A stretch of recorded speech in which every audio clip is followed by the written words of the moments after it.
Oh,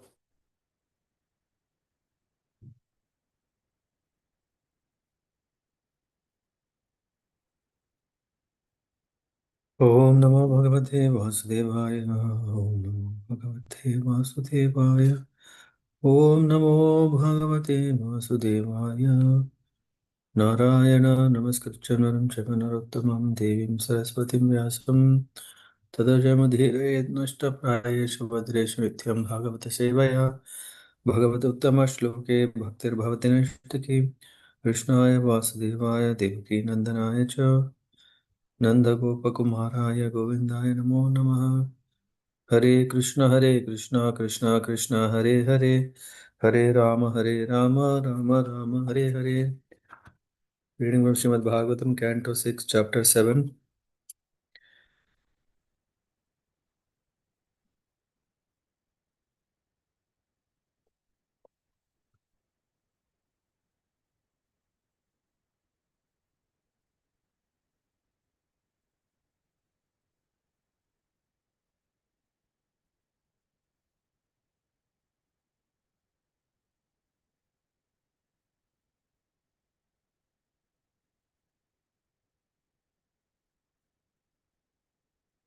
Indra offends his spiritual master Brihaspati. Sri Raja Vacha Kasya Heto Parityapta Acharenatmana Sura Etad Achakshva Bhagavan Chishyanam Akramam Kuro.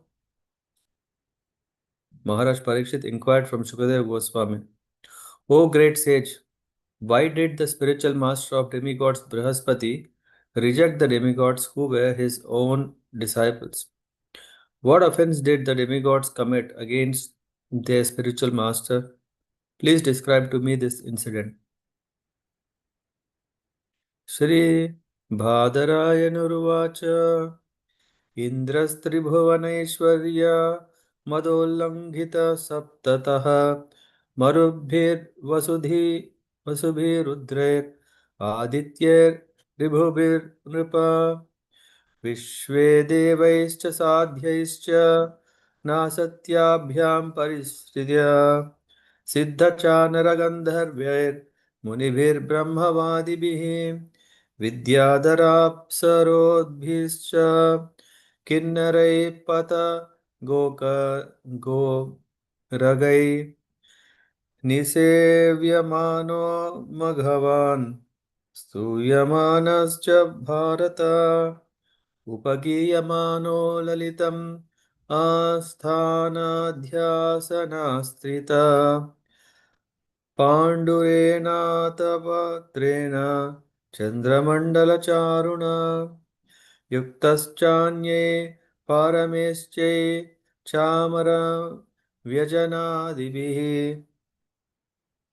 विराजमानः पौलम्या सह ध्यासनया भृशं स यदा परमाचार्यं देवानाम् आत्मनश्चया नाभ्यनन्दत सम्प्राप्तं प्रत्युत्थानासनादिभिः वाचस्पतिं मुनिं वरं सुरासुरनक्षत्रम् नोच चालासनाद् इन्द्रः पश्यन् अपि सभागतम्.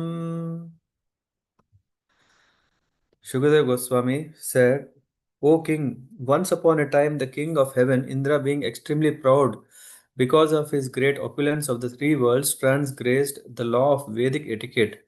Seated on his throne, he was surrounded by the Maruts, Vasus, Rudras, Adityas, Rubhus, Vishwadevas, Sadhyas, Ashwini Kumaras, Siddhas, Chanaras, and Gandharvas, and by great saintly persons. Also, surrounding him were the Vidyadharas, Apsaras, Kinnara, Patagas, and Uragas, snakes. All of them were offering Indra their respects and services, and the Apsaras and Gandharvas were dancing and singing with very sweet musical instruments. Over Indra's head was a white umbrella as effulgent as the full moon. fanned by yak-tail whisks and served with all the paraphernalia of a great king. Indra was sitting with his wife Sachi Devi, who occupied half the throne when the great sage Brihaspati appeared in that assembly. Brihaspati, the best of the sages, was the spiritual master of Indra and the demigods and was respected by the demigods and demons alike.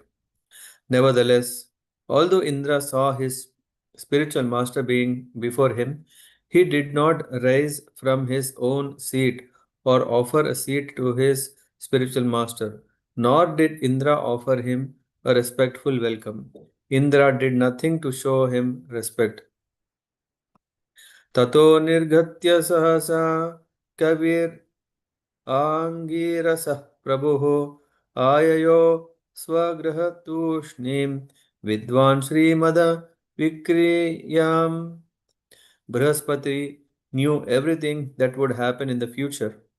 Seeing Indra's transgression of etiquette, he completely understood that Indra was puffed up by his material opulence.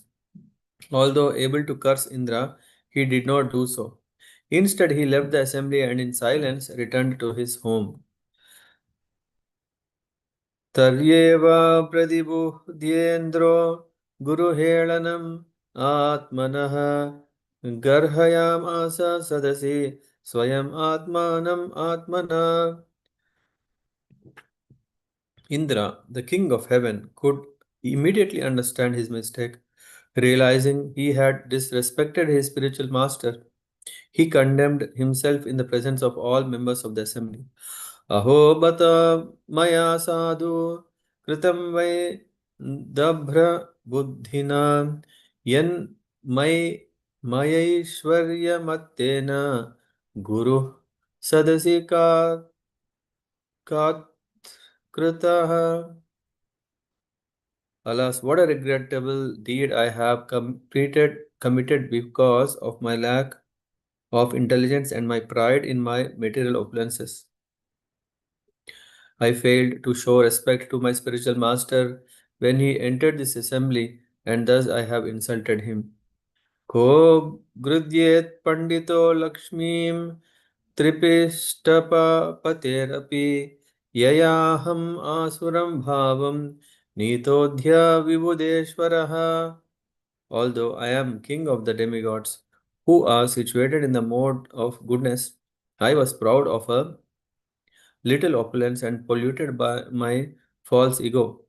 Under the circumstances, who in this world would accept such riches at the risk of falling down?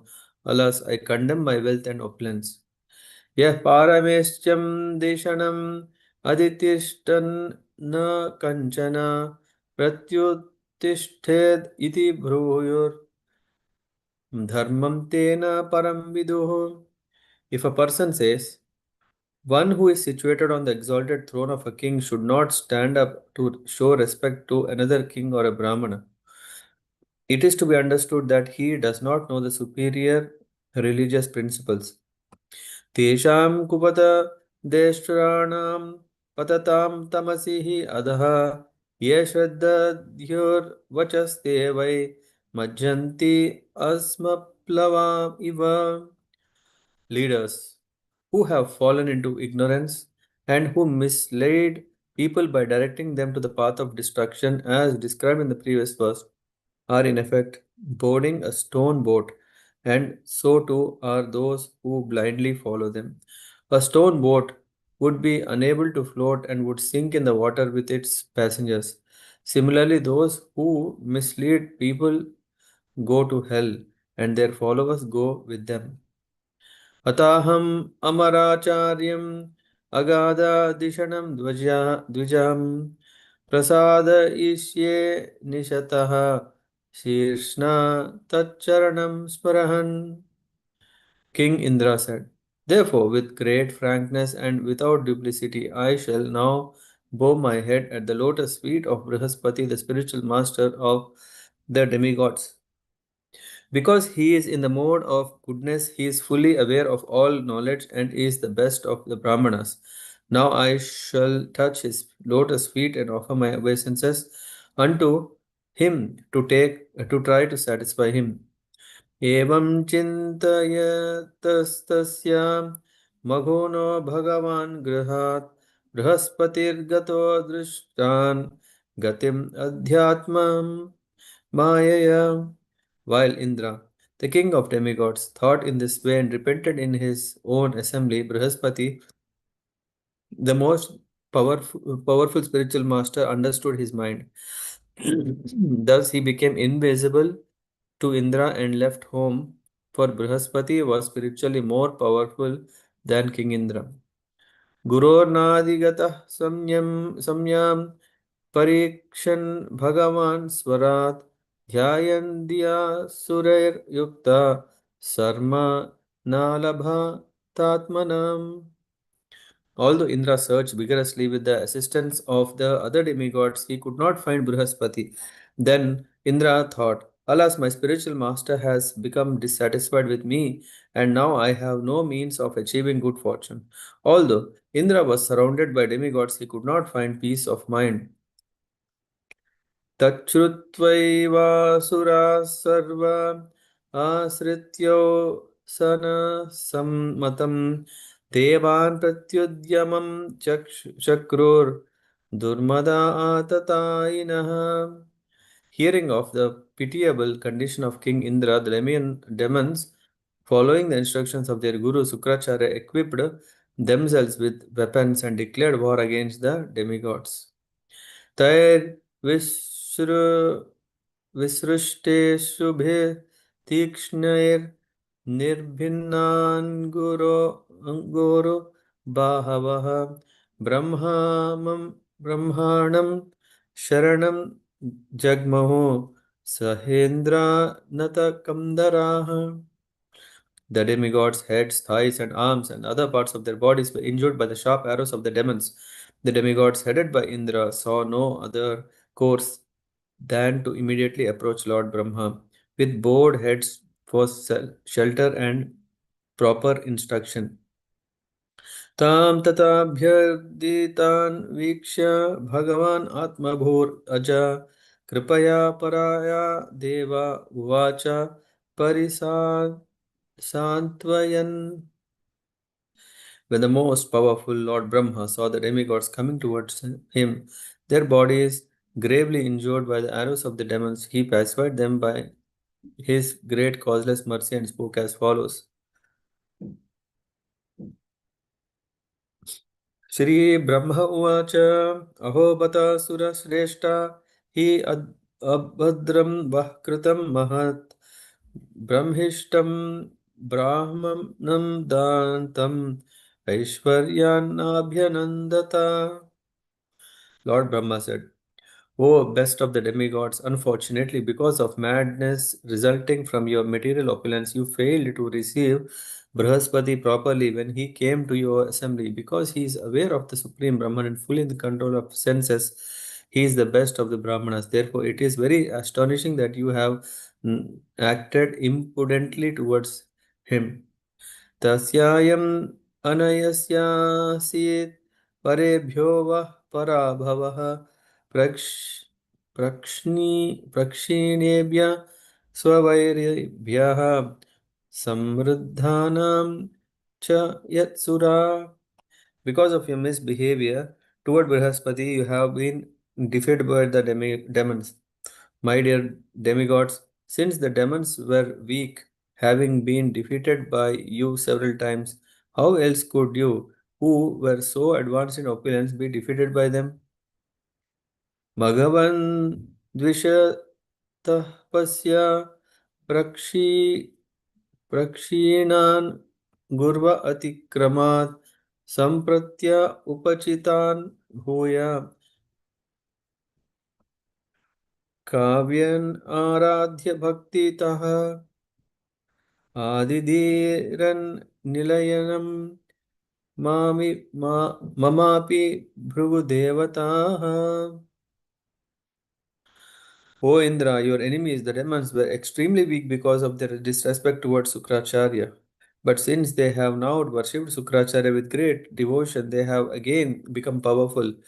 By their devotion to Sukracharya, they have increased their strength so much that now they are even able to easily seize my abode from me.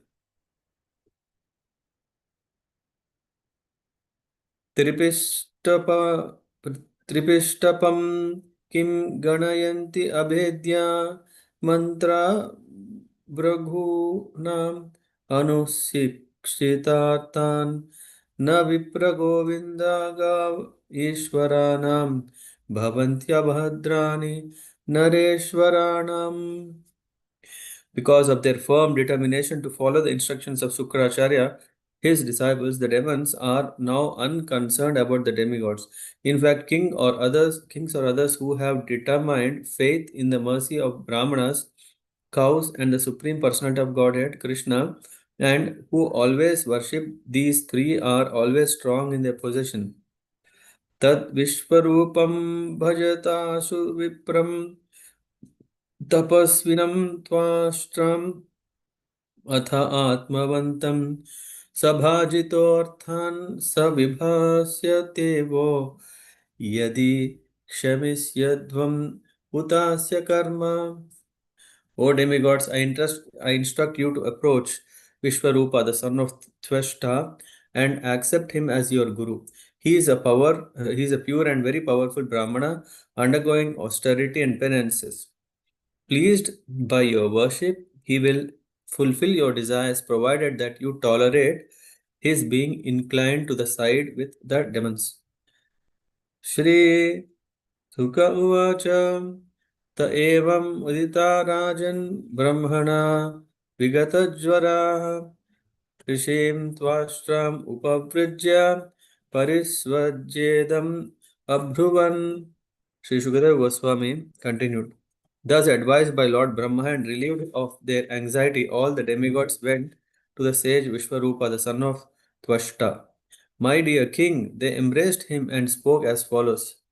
Sri Deva Uchuho Vayam te athitaya prapta ashramam bhadramastute kama sampadyatam tata pitranam samayochitaha. The demigod said, Beloved Vishwarupa, may there be all good fortune for you. We, the demigods, have come to your ashrama as your guests. Please try to fulfill our desires according to the time, since we are on the level of your parents. Putranam hi paro dharmaha pitra sushrushanam satam api putravatam brahmam kim uta brahmacharinam. O Brahmana, the highest duty of a son, even though he has sons of his own, is to serve his parents. And what to speak of a son who is a brahmachari? Acharyo Brahmano Murtihi Pita Murtihi Prajapatehe Bhratra Marutpater Murtir Mata Sakshat Kshite Tanum. दयाया भगिनी मूर्तिर्धर्मस्यात्मातिथिः स्वयम् अग्नेरभ्यागतो मूर्तिः सर्वभूतानि चात्मनः. The Acharya, the spiritual master who teaches all the Vedic knowledge and gives initiation by offering the sacred thread, is the personification of all the Vedas. Similarly, a father personifies Lord Brahma, a brother, King Indra, a mother, the planet Earth, and a sister, Mercy. A guest personifies religious principles, and invited guest personifies the demigod Agni, and all living entities personify Lord Vishnu, the supreme personality of Godhead. Tasmat Pitranam Arthanam Arthim Parabhavam Tapasapanayam Tata Sandesham Kartumarhasi. Dear son, we have been defeated by our enemies and therefore we are very much aggrieved. Please mercifully fulfill our desires by relieving our distress through the strength of your austerities. Please fulfill our prayers. Vrinīmahe tapo sorry. व्रीणिमहे तपोपाध्यायम् ब्रह्मिष्टं ब्राह्मणं गुरुं यथाञ्जसा विजेष्यामः सपत्नां तव तेजसाम्. Since you are completely aware of the Supreme Brahman, you are a perfect Brahmana, and therefore you are the spiritual master of all orders of life. We accept you as our spiritual master and director, so that by the power of your austerity we may easily defeat the enemies who have conquered us. न गर्हयन्ति हि अर्थेषु यभिष्टान्घ्रे अभिवादनम् छन्दोभ्योऽन्यत्र न ब्रह्मन् वयो जयस्यस्य कारणम्. The demigods continued, "Do not fear criticism for being younger than us. Such etiquettes does not apply in regards to Vedic mantras. Except in relationship to Vedic mantras, seniority is determined by age, but one may offer respectful obeisances even to a younger person who is advanced in chanting Vedic mantras. Therefore, although you are junior in relationship to us, you may become our priest without hesitation." श्रीऋषुवाच अभ्यर्थितः सुरगणैः पौरोहित्ये महातपाः स विश्वरूपस्तान् आह प्रसन्नश्लक्षणया गिरा. Shukadev Goswami continued, when the demigods requested the great Vishwarupa to be their priest, Vishwarupa, who was advanced in austerity, was very pleased. He replied to them as follows. Shri Vishwarupa Uvacha विगर्हितं धर्मशीलैर्ब्रह्मवाच उपव्ययं कथं नो मद्विदो नाथ लोकेशैरभियाचितं प्रत्याख्यास्यति तच्छिष्य स एव स्वार्थ उच्यते.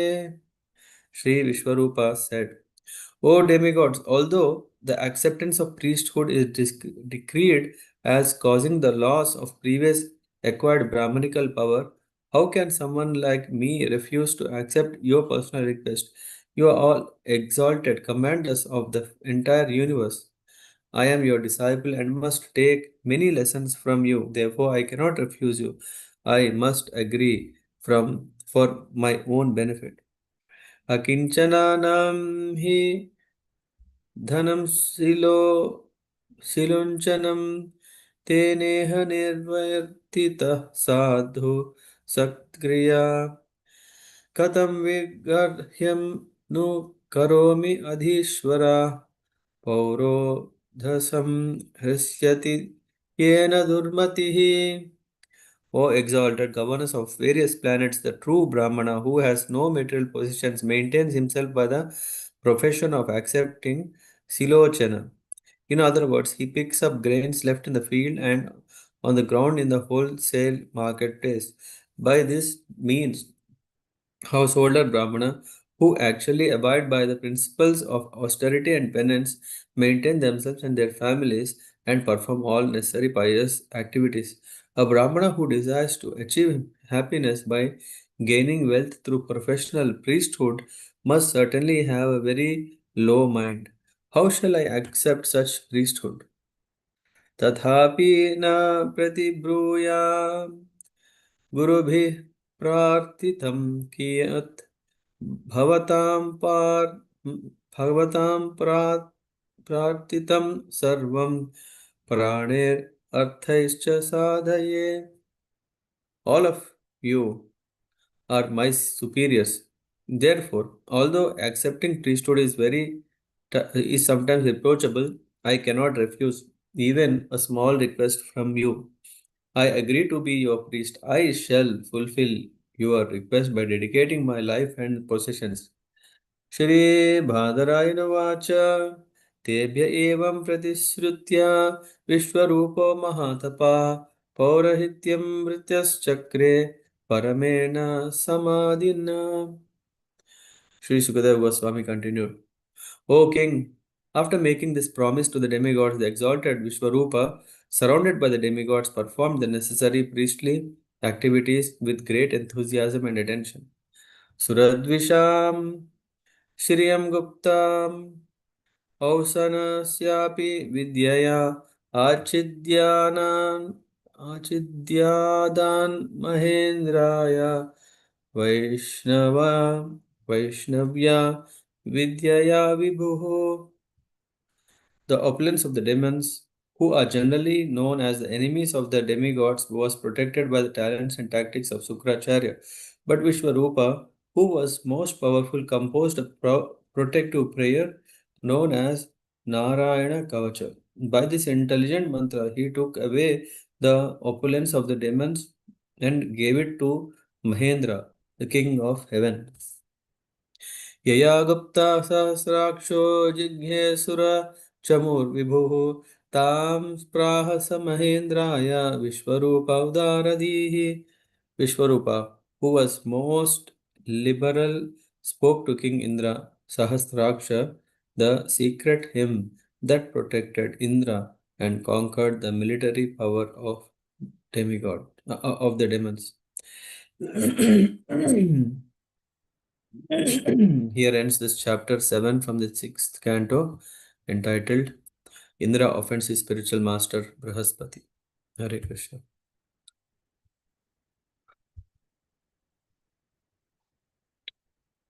So I was thinking maybe we cover the purport or summary of this chapter.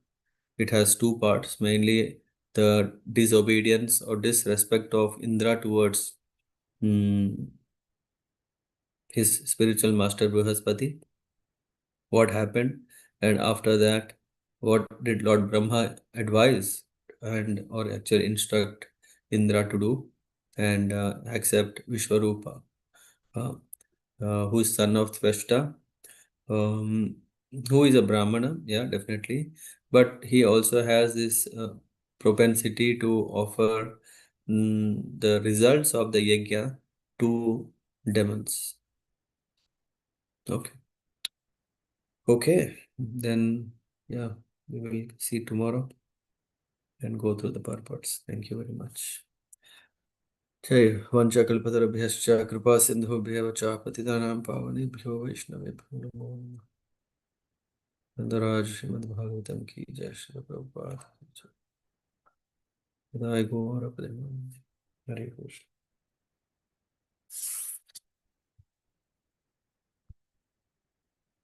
Hare Krishna. Hare Krishna.